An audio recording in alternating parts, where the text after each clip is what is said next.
안녕하세요. 아나운서 허연주입니다. 목포 여수 MBC가 공동으로 제작한 다가온 뉴스 시간입니다.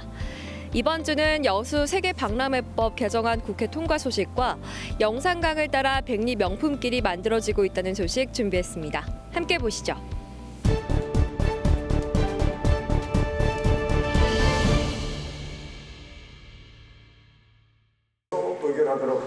여수 세계 박람회법 개정안이 1년 6개월 만에 국회 문턱을 넘었습니다. 더불어민주당 추철현 의원이 지난해 4월 대표 발의한 여수 박람회법은 박람회장의 사후 활용의 주체를 여수 세계 박람회재단에서 여수 광양 항만공사로 변경하는 것을 주요 내용으로 하고 있습니다. 이번에 국회를 통과한 법안은 6개월 뒤 본격 시행됩니다.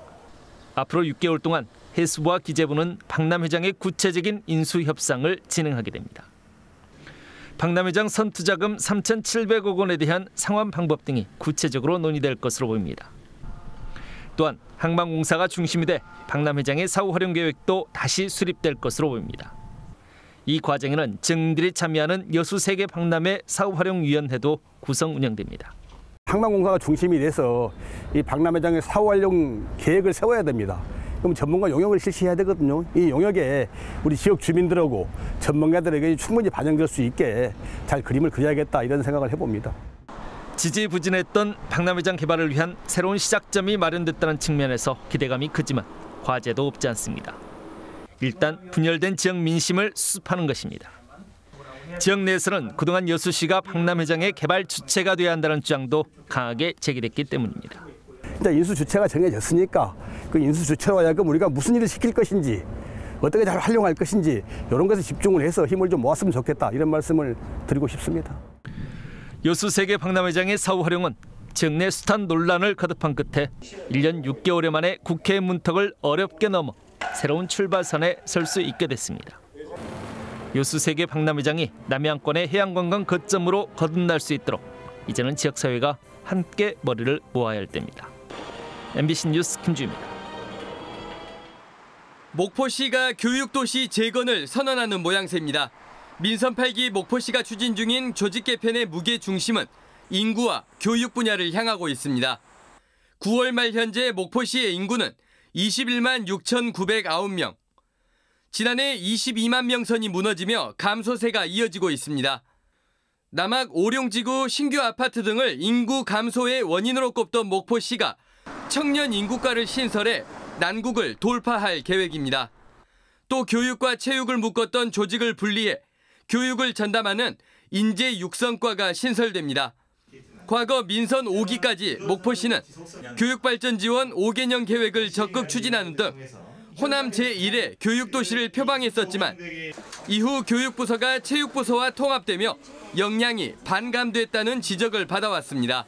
인구 정책에 대해서 굉장히 이제 관심을 가지고 여러 가지 산업적인 기반뿐만 아니라 또 교육적인 기반까지 해가지고 인구 정책에 대해서 전반적으로 더 공격적으로 하자는 의미에서 또 임시기구로 꾸렸던 서남권 통합성장추진단은 큰목포 기획단으로 이름을 바꿔 부시장 직속기구로 의대 유치와 무한반도 통합 업무를 담당하게 됐습니다.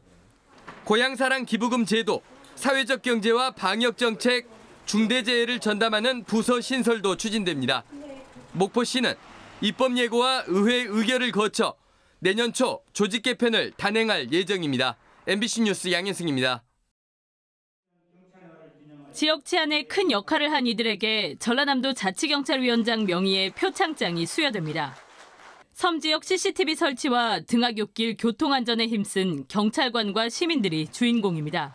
저희 전남자치경찰위원회는 노인과 섬에 대한 치안 서비스를 고도화하고 교통사망사고 줄이기 등의 에너지를 집중하고 있는데요.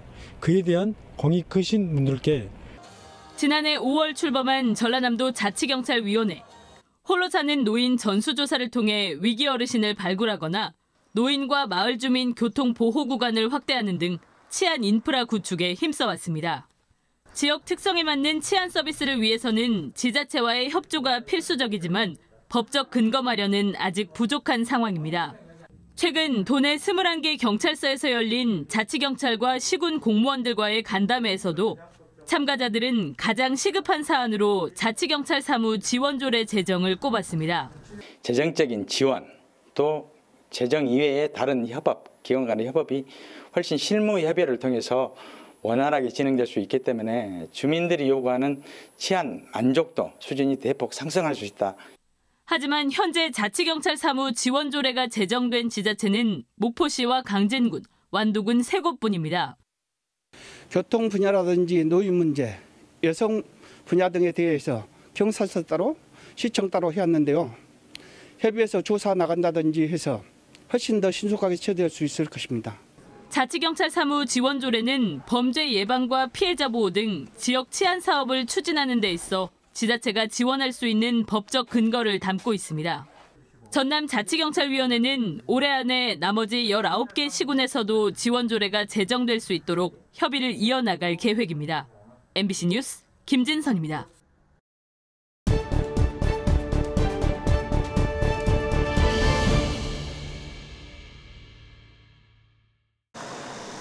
지난해 광양시에 접수된 혼인신고는 564건. 올해도 지금까지 478쌍의 부부가 신고를 마쳤습니다. 하지만 정작 결혼식은 대부분 순천과 여수 등 다른 지역에서 하고 있습니다. 많게는 10곳에 달했던 예식장들이 경영난 등으로 문을 닫으면서 영업을 하는 곳이 한두 곳에 불과한 데다 이마저도 젊은 층이 선호하는 시설을 갖추지 못하고 있기 때문입니다. 올해 관내 예식장에서 열린 결혼식도 10여 건에 그치고 있습니다. 그전에는 한 1년에 약 한 70건에서 100건까지도 이렇게 했었습니다. 특수 조명이 있으면서 그런 그 시스템이 좋은 쪽으로 하다가 보니까 이 때문에 지자체가 직접 나서 공공 예식장을 조성해야 한다는 주장이 나오고 있습니다. 김해 씨의 경우 2년 전 공공시설 일부를 예식장으로 리모델링해 신랑 신부와 하객들이 다른 지역까지 이동하는 불편함을 줄이고 이용료도 일반 예식장의 3분의 1 수준으로 책정해 신혼 부부들의 경제적 부담도 덜어주고 있습니다. 또 문화회관을 포함한 다양한 공공시설을 결혼식장으로 활용하거나 관내 예식장을 이용하는 신랑 신부에게 일정 금액을 지원해 고용 창출 등 부수적인 효과를 거두고 있는 지자체도 적지 않습니다. 공공시설을 무료로 예식을 할 수 있도록 이렇게 무료 개방하는 부분도 우리가 검토해 볼 수 있고 인센티브를 지원해가지고 유치할 수 있도록 하는 것도 하나의 방법이다. 청년 인구 비율이 26.5%로 도내에서 가장 높지만 결혼식을 치를 시설조차 부족한 현실은 전남에서 가장 젊은 도시란 수식어를 무색하게 하고 있습니다. MBC 뉴스 문형철입니다. 지난 19일 오후 순천만에서 올해 첫 흑두루미 601마리가 관찰됐습니다. 흑두루미 개체수 조사 이후 600마리가 넘는 큰 무리가 날아온 것은 이번이 처음입니다. 장시간 이동해온 흑두루미들은 갯벌에 내려앉아 깃털을 다듬고 휴식을 취하며 먹이 활동을 벌이고 있습니다. 순천시와 인근 주민들은 차량 불빛 차단용 울타리를 설치하고 추수를 서두르는 등 본격적인 철새 지킴이 활동을 준비하고 있습니다. 주민들이 그렇지 않아도 집단 도래 소식에 반가워하면서도 지금 빨리 이제 철새 지킴이 활동으로 전환을 해야 되기 때문에 천연기념물 228호인 흑두루미는 순천만을 대표하는 깃대종으로 전 세계에 17,800마리가 있는데 이 중 40%가 순천만을 해마다 찾고 있습니다. 1999년 80마리의 월동이 확인된 이후 지난 겨울 3,470마리까지 해마다 꾸준히 월동 개체수가 증가하고 있습니다. 또 큰고니와 황새, 저어새, 독수리 등 국제적인 보호종도 지속적으로 관찰되고 있습니다. 그만큼 순천만 습지의 흑두루미 서식 환경이 개선되고 있다는 게 순천시의 설명입니다. 순천시는 올해 2억 5천만 원의 예산을 들여 순천만 흑두루미 서식지 관리 방안 용역에 나섭니다. 좀 더 정밀하게 흑두루미 위치 추적을 통해서 공간을 어떻게 활용하는지 이런 행동 패턴을 연구하고 그리고 복원이 시급한 곳. 순천만 갯벌에서 국가 정원까지 현재의 생태수도 순천을 가능하게 했던 상징적인 매개체 흑두루미가 순천만의 더 아늑한 보금자리를 틀 수 있게 됐습니다. MBC 뉴스 최우식입니다. 강과 바다 사이에 댐을 쌓기 전까지는 나주 영산포까지 풍선과 나룻배가 오갔던 영산강. 그 뱃길을 따라 강변도로가 시원하게 뚫렸습니다. 수려한 경치에 절정에 달한 가을 꽃길까지 국내를 대표하는 명품 드라이브 코스로 손꼽히고 있습니다. 참 공기도 좋고 주변 환경도 참 어떻게 보면 깨끗하고 좋습니다. 지난 2011년 착공한 영산강 강변도로는 무안 남악에서 나주 영산포까지 총 연장 51.88km, 현재 영산포에서 무안 일로읍까지 38km가 개통됐습니다. 남악 오령까지 나머지 구간은 올 연말까지 설계를 끝내고 내년부터 공사가 시작될 예정입니다. 영산강 강변도로가 완공되면 나주 영암과도 연결돼 남악 신도시의 출퇴근 시간 교통 체증도 크게 나아질 전망입니다. 강변도로의 전 구간이 개통되면 스포츠, 관광, 레저 등 지역 경제 활성화와 남악 신도시 교통 체증 해소에 큰 도움이 될 것으로 예상됩니다. 강가를 따라 자동차 도로와 자전거 도로가 공존하는 것은 국내외에서 보기 드문 사례로 꼽힙니다.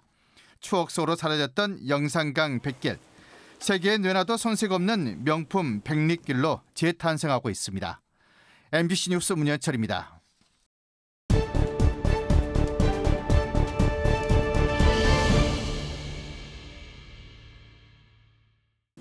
오늘 다가온 뉴스 어떻게 보셨나요? 다음 이 시간에는 더욱더 풍성한 소식으로 찾아뵙겠습니다.